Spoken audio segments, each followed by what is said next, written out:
Bismillahirrahmanirrahim. Assalamualaikum warahmatullahi wabarakatuh. Apa kabar anak-anak hari ini? Alhamdulillah, semoga semua dalam keadaan baik-baik aja. Kembali lagi bersama Ibu dalam mata pelajaran Akidah Akhlak kelas 10. Nah, sebelum memulai pelajaran, alangkah lebih baiknya kita berdoa terlebih dahulu. Berdoa dimulai Bismillahirrahmanirrahim. Raditu billahi robba wa bil islami dina wa bi Muhammadin nabiyya wa rasulah. Rabbi zidni ilma warzuqni fahma, amin amin ya robbal alamin. Selanjutnya Ibu akan presensi kalian dulu ya, mengecek kehadiran nih. Rahmi, oh iya hadir. Prilly kemana, sakit ya? Aliando, ya hadir. Al Ghazali hadir. Dan terakhir Nisa Sabian hadir. Alhamdulillah pada hari ini banyak hadir. Semoga yang sakit cepat diberi kesembuhan ya, didoain teman-temannya, amin. Oh iya, masih pagi tapi kok sepertinya udah pada ngantuk, udah pada gak semangat. Tadi pagi sarapan gak ya? Sarapan ya, tapi kok gak semangat. Ayo, kenapa nih? Wah, ini perlu refresh. Jadi kita mau merefresh dengan kita melakukan ice breaking.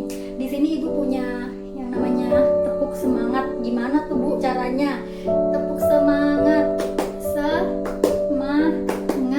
Semangat pagi, yes gitu ya. Ayo langsung kita praktekkan ya. 1, 2, 3. Tepuk semangat. Semangat pagi, yes. Alhamdulillah kalian semua hebat. Ya langsung aja ya. Kira-kira ada yang tahu nggak pada pagi hari ini kita akan belajar tentang apa? Belum ada yang tahu ya? Nah, di sini Ibu punya cerita. Jadi anak-anak, pada zaman dahulu ada sebuah keluarga, namanya keluarga Pak Rahman. Nah, Pak Rahman itu pekerjaannya sebagai petani, yang dimana penghasilannya itu biasa-biasa saja, ibaratnya bisa dikatakan ya pas-pasan gitu. Nah, Pak Rahman suatu hari mendapatkan cobaan. Kenapa? Padinya itu ternyata gagal panen karena dimakan oleh hama. Dan akhirnya secara tidak langsung ya Pak Rahman bersedih. Karena apa? Karena beliau harus memikirkan bagaimana cara menghidupi anaknya, bagaimana cara menghidupi istrinya yang sangat membutuhkan beliau, karena beliau sebagai tulang punggung keluarga. Tapi beliau tidak patah semangat, beliau tetap selalu berdoa kepada Allah supaya diberikan jalan yang terbaik.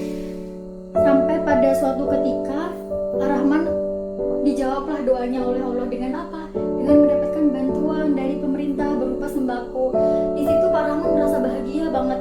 Karena apa? Karena itu nikmat dari Allah yang harus beliau terima dengan hati senang, dengan gembira.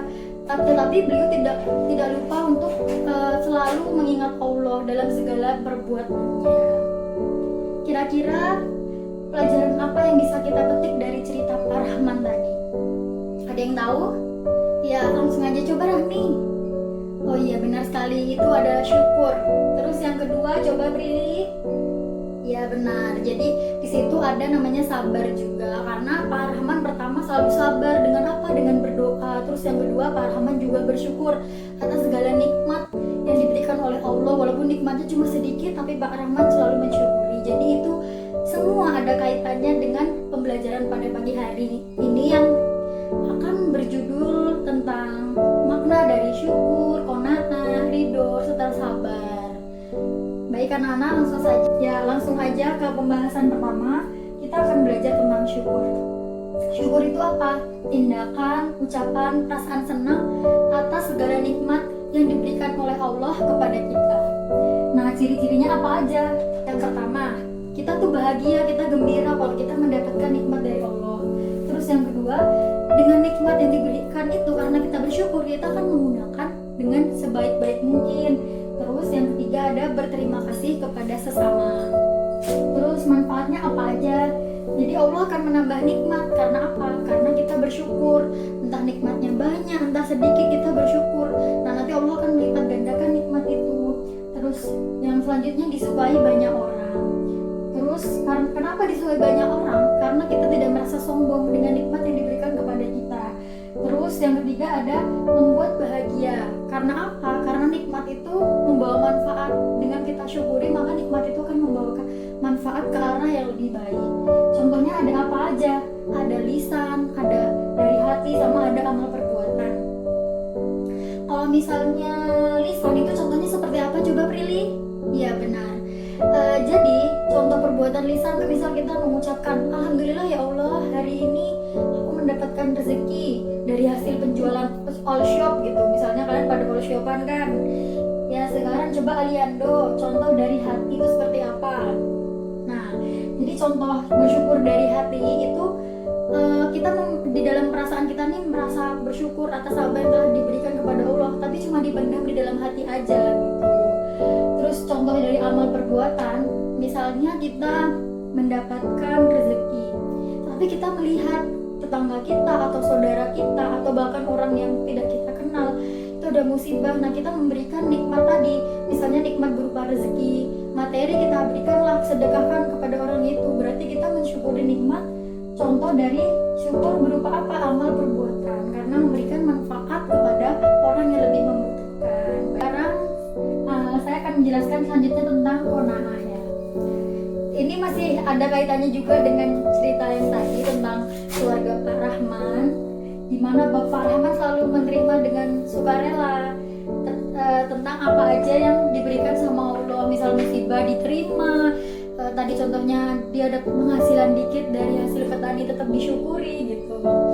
Jadi qanaah ini sikap rela menerima dan merasa cukup dengan yang dimiliki gitu. Nah, ciri-cirinya apa aja sih? Yang pertama, orang kalau misal qanaah, punya sifat qanaah itu dia akan merasa cukup dengan apa yang dimiliki. Jadi dia tidak merasa kalau misalnya apa yang dimiliki itu masih kurang gitu, dia pengen lebih gitu. Terus yang kedua itu ada bersabar ketika gagal ataupun bersyukur ketika mendapatkan kenikmatan gitu. Terus yang ketiga ada tidak serakah, karena dia merasa cukup maka dia akan tidak serakah. Jadi dia nggak mau mengambil hak orang lain. Seperti contohnya zaman sekarang itu korupsi. Korupsi itu merupakan contoh orang yang tidak qanaah. Karena apa? Karena dia tidak merasa cukup dengan yang dimilikinya. Langsung saja ke manfaat. Manfaatnya apa aja sih dari qanaah ini? Yang pertama ada lapang dada. Lapang dada tuh jadi dia menerima dengan hati yang terbuka. Terus yang kedua ada hatinya jadi tentram karena merasa cukup. Jadi dia tidak merasa iri dengki gitu dengan orang lain. Terus ada hidupnya hemat. Kalau dia merasa cukup maka dia akan menggunakan sebaik mungkin apa yang telah diberikan oleh Allah. Misal dia punya uang, dia merasa cukup dengan uang 10.000 ya, dia bisa memanfaatkan 10.000 itu dengan sebaik mungkin. Jadi dia secara tidak langsung dia hidupnya hemat gitu. Terus yang keempat ada menyadari bahwa semua itu tuh bukan dari harta gitu, yang dinilai dari hati. Jadi yang dinilai itu bukan dari seberapa banyaknya harta, tetapi dari hati. Terus contohnya tuh apa sih? Misalnya tidak iri dengki dengan yang dimiliki oleh orang lain, kenikmatan dimiliki oleh orang lain. Jadi misal orang lain mempunyai sesuatu yang lebih dari kita, kita tidak merasa iri, kita harus seperti dia nih, enggak, karena kita qanaah, merasa cukup. Ya selanjutnya di sini gua akan menjelaskan tentang ridho dan sabar. Nah, seperti yang telah kita ketahui, ini juga tentunya masih ada kaitannya dengan cerita ibu di awal tadi ya anak-anak. Jadi ridho, sabar. Ridho itu apa sih? Menyadari bahwa segala sesuatu itu merupakan kehendak Allah. Nah, dengan kita menyadari, maka kita akan ikhlas dalam menjalankan segala sesuatu, entah itu berupa kenikmatan atau berupa musibah. Terus selanjutnya sabar. Ridho ini ada kaitannya dengan sabar. Kalau sabar itu apa? Menerima segala sesuatu yang terjadi dengan senang hati. Jadi sama kaitannya dengan ridho, kita ikhlas menerima segala sesuatu itu dengan senang hati. Kalau kita dikasih ujian, kita jalani. Kalau kita dikasih kenikmatan, kita nggak lupa sama Allah. Terus ciri-cirinya apa aja? Yang pertama, tidak suka mengeluh. Jadi orang yang menerima segala sesuatu tidak suka mengeluh. Karena apa? Karena dia merasa segala sesuatu itu dari Allah. Jadi dia harus menjalaninya dengan semangat. Terus yang kedua ada tabah dalam menghadapi musibah. Terus yang ketiga ada tidak mudah putus asa. Jadi kalau misal dia ada musibah, dia tabah gitu, dia nggak mau berburuk sangka sama Allah. Terus dia tidak mudah putus asa juga, terus nyerah gitu misalnya ya. Terus manfaatnya apa aja? Manfaat dari ridho dan sabar. Jadi manfaatnya itu ada orang yang sabar itu akan berhasil. Karena apa? Karena dia lewati segala sesuatu, entah itu ujian, entah itu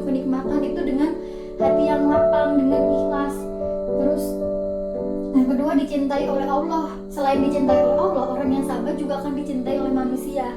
Karena apa? Karena dia memberikan manfaat dengan kesabarannya itu. Terus yang ketiga, ada mempunyai ketenangan jiwa. Nah, karena dia sabar, jadi dia jiwanya tenang, dia nggak ngerasa gundah gitu dalam hatinya. Dia yakin ada Allah di setiap perjalanan langkahnya dia. Terus contohnya apa aja sih ridho sama sabar? Misalnya kita di kelas itu kita misal mendapatkan nilai yang jelek, nah kita harus sabar. Oh ya udah, nggak apa-apa, itu mungkin hari ini aku ada hikmahnya, besok aku harus belajar lagi. Terus misal kita uangnya diambil orang, nah kita harus sabar, oh mungkin hikmahnya itu saya kurang bersedekah, seperti itu. Nah, jadi bagaimana anak-anak dari penjelasan yang telah Ibu jelaskan tadi, kira-kira udah pada paham belum? Apa sih syukur, apa sih qanaah, apa sih sabar dan ridho? Ya, semoga kalian udah pada paham ya. Nah, di sini Ibu punya kuis.